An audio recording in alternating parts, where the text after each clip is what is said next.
Now today's way is, your idea of expansion is how many followers you got on the Facebook or Instagram. You have 1,000, you want 10,000, you have 10,000, you want 1,000,000. Well, that's your way, that's your religion right now.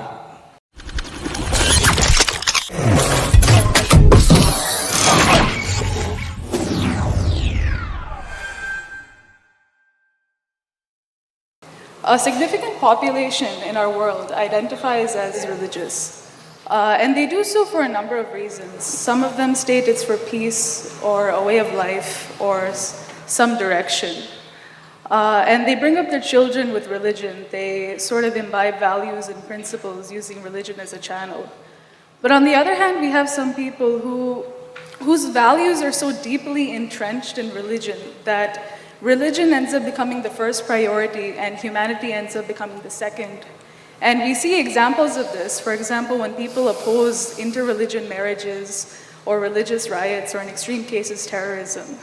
So why not live in a world without religion? Why not teach our children and the future generations values and principles without introducing religion?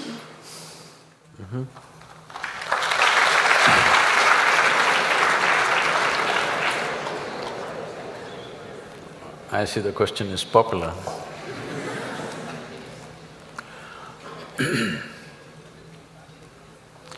We need to understand this. A human being has many dimensions to himself or herself. In these various dimensions of who we are, I will not go into all aspects of it.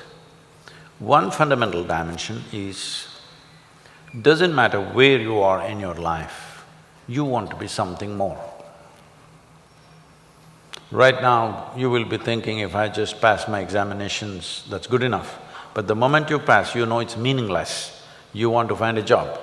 The moment you find a job, you know that's meaningless, you want something else. It just goes on like this. Doesn't matter where you are, you want to be something more. So to address this longing for a human being to continuously expand, people have found various kinds of solutions.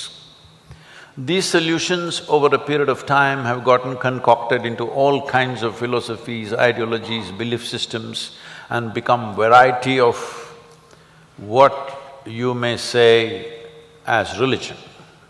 But essentially, it is this longing that people want to expand, they don't know how, and each one finds their own way.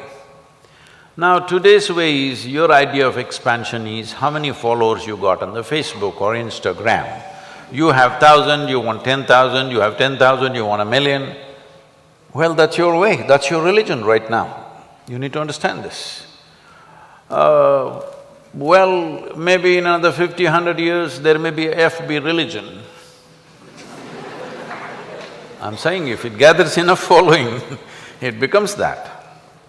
It is for this reason, in this culture, we created a mechanism, which unfortunately, today there are some issues, but I want you to look back and see. In this culture, because people need an icon to look up to aspire for as the highest quality in their life. For this, we created what is called as deity. I want you to look at this with an open mind, not with the narrative that's going on in Chennai, okay? They created idols and deities. You must understand this. There are approximately 33 million gods and goddesses in this country. And this happened when our population was that much. That means each person had his own deity. See, if you have one deity, you have one deity, you have one deity, there's no quarrel, isn't it? If you three together have one deity and I have another one, now there's a fight.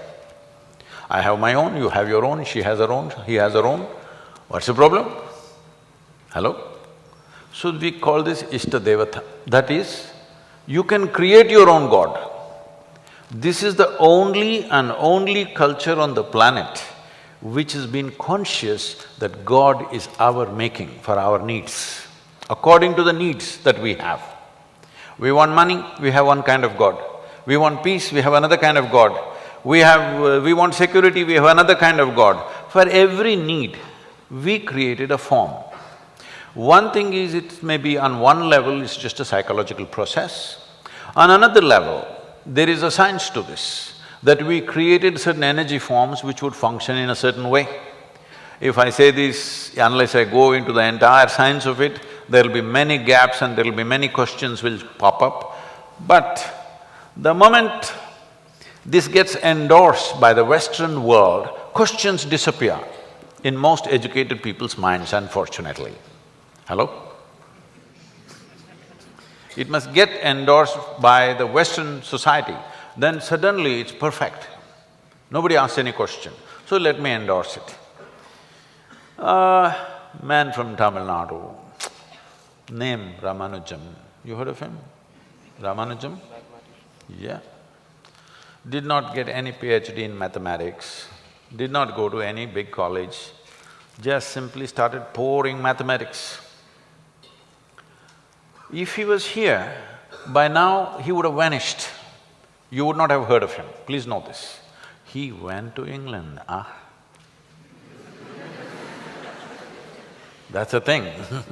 He went to England and there they were flabbergasted. How does this mathematics come? From where?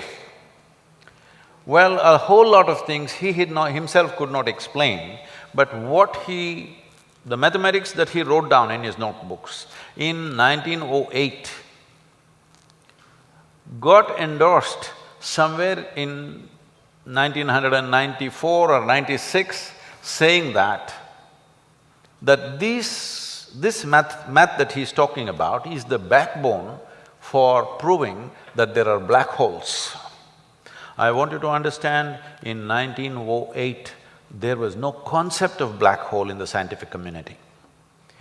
Normally the way science proceeds is a concept, then a theory, then the math. But this man just poured out math for which there is no concept, there is no theory, there is no idea of that in anybody's mind, but he writes the mathematics for that. Sitting on his deathbed, he poured mathematics. People asked, where is this coming from? In his words, he said, my Devi bleeds mathematics. This is what he said, because he is a worshipper of a certain deity. She's his window to the existence. So this is what deities are if they're properly created. People keep asking me, Sadhguru, where is all this knowledge coming from? You just have to open a window. What kind of window you find is up to you. But this is what energy forms were. Today, in some gross logic, very basic logic, people are trying to deny everything just because there is a certain amount of dogma gotten mixed up with this, certain amount of blind belief systems mixed up with this. Now you're trying to throw the entire thing out. This will be the dumbest thing to do, because the strength of this culture, the intellectual development of this culture and the achievements of this culture essentially depended on this, that we learn to open windows into cosmic space and know knowledge, not by book, not by learning, simply by sheer perception. So this is how the culture grew. You need to understand this is a godless culture. There is no the God in this culture. All the people you worship, your Rama, Krishna, Shiva, all these people are people who walked this geography at one time. You cannot say they did not walk because they're still… Rama is still having real estate issues.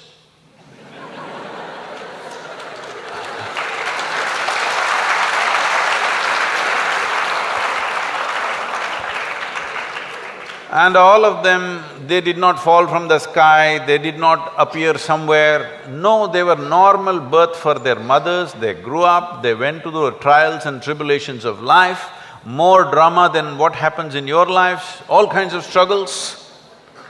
But the reason why we worship them is not because they were perfect human beings, they had all the troubles.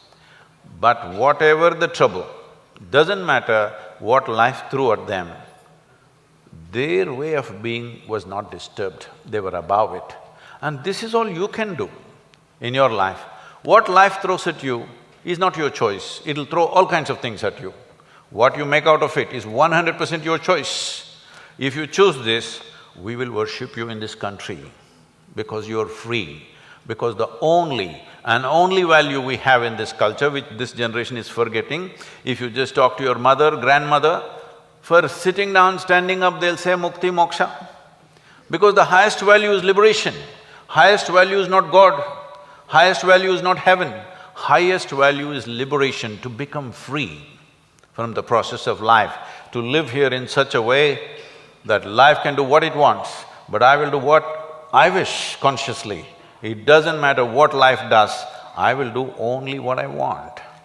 This is freedom. This is the only thing we value, this is the only thing we bow down to. This is not a religion, this is an empowerment of life. But various other places they invented and they said there's one God up there and he will manage everything for you. Well, do one thing, you leave your examination, engineering examination to your God, let me see how he handles it. So am I talking about atheism? No. I want you to understand, what is considered theism and what is considered as atheism are not two different things. Both of them believe something that they do not know. One believes there is God, another believes there is no God. Why are you so stupid and arrogant?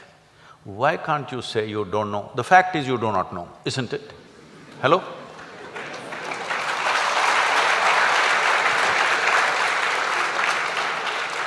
Why is it though so difficult for a human being to say, I do not know? I do not know is the greatest possibility in your life.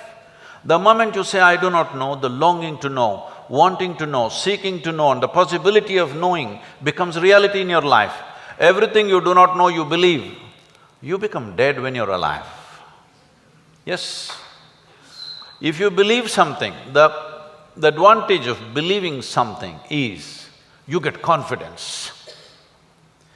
Confidence without clarity is the greatest disaster that is happening on this planet right now. When there is no clarity, there must be hesitation. Hello? Yes or no?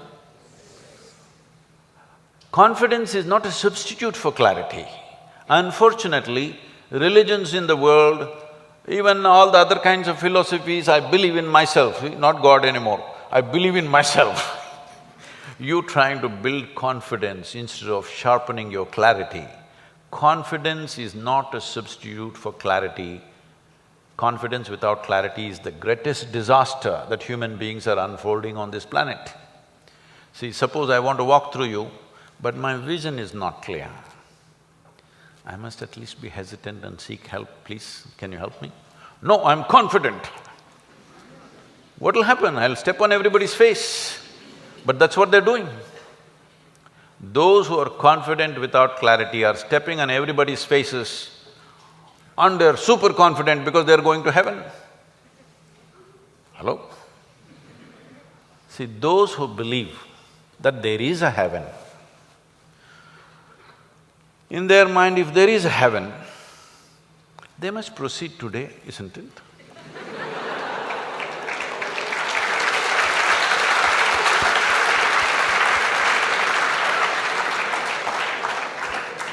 The greatest crime that has been perpetrated upon the humanity is the idea of heaven.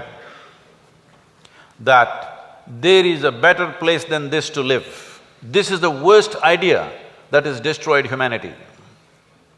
You are not eating well, you have no food, don't worry when you go there. Lot of food. Your life is not good, don't worry, when you go sit in God's lap, everything is fantastic. No, I want you to know, either you can make this into heaven or you can make this into hell. It's in our hands. Are we going to turn this into heaven or hell?